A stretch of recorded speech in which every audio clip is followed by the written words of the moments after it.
আমার মামুনুল হক বাংলাদেশে দাঁড়াইলেই তো যেখানে দাঁড়ায় সেখানেই তো মিছিল হয়ে যায়। আল্লামা মামুনুল হক হাঁটলেই তো লাখো মানুষের পিছনে দাঁড়ায় যায়। তাইলে এটা আবার বলতে হয় নাকি? মামুনুল হককে চেনো না? হ্যাঁ, শেখুল হাদিস আল্লামা আজিজুল হকের সন্তান চেনো না?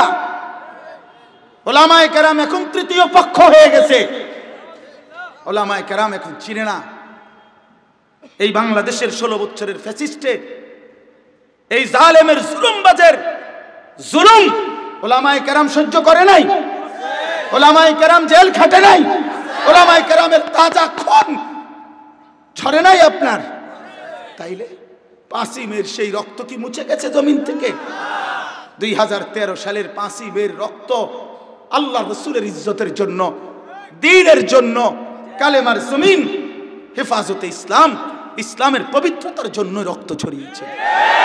অতএব আমরা উস্কানি বুঝি না, আমরা উস্কানি দিতে চাইও না, কিন্তু উলামায়ে কেরাম থেকে বিচ্ছিন্ন হয়ে শীর্ষস্থানীয় বুজুর্গ সংখ্যা গরিষ্ঠ উলামায়ে কেরাম থেকে বিচ্ছিন্ন কোন গোষ্ঠী দ্বীনের নামে কোন কাজ করতে পারবে না। পারবে না, শুধু টিকবে না, জীবন যায় যাবে যাবে, কোনো অসুবিধা নেই, অসুবিধা নেই। হ্যাঁ, সাফ কথা। তার আকীদা বিচ্যুত আকীদা, সাদের আকীদা ভ্রান্ত আকীদা। তার আকীদার সাথে দ্বন্দ্বের কারণে আমাদের দ্বন্দ্ব, আর কিচ্ছু না। তুমি তোমার প্রতিটা আকীদা ঠিক করো।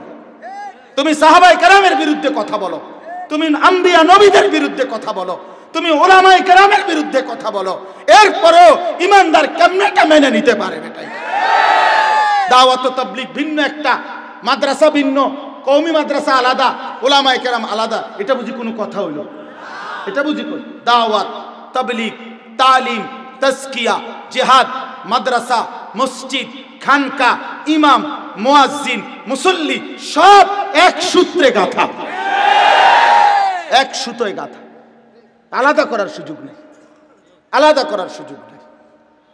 কারো উপরে জুলুম হোক আমরাও চাই না, কিন্তু রাতের অন্ধকারে ঘুমন্ত ইমানদার মুসলমানের উপরে মুসলিম পরিচয়ধারী কোনো ব্যক্তি আঘাত করতে পারে কিভাবে?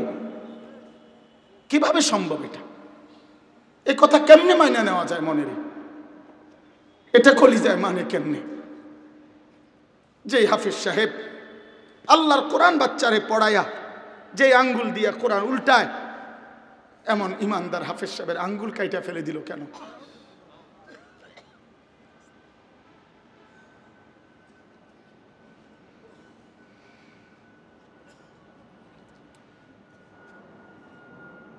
আমরাও আমাদের মালিকের কাছে বলছি,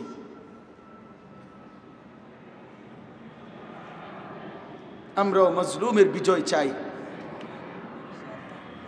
এবং আমরা বিশ্বাস করি ইনশাআল্লাহ মজলুমের বিজয় হবে, জালেমের পতন হবে। একক জালেমও টিকে না, সংঘবদ্ধ জালেমও টিকে না। জুলুম যেই করুক, আমি করলে আমি টিকব না, আপনি করলে আপনি টিকবেন না, ঠিক কিনা বলে? আল্লাহ আমাদেরকে বুঝ দান করেন।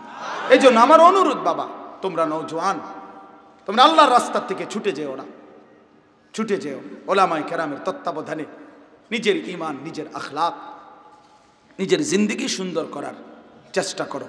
আল্লাহ আমাদের সবাইকে তৌফিক দান করুন। আল্লাহ আমাদেরকে কবুল করে নেন, আল্লাহ আমাদেরকে কবুল করে নেন।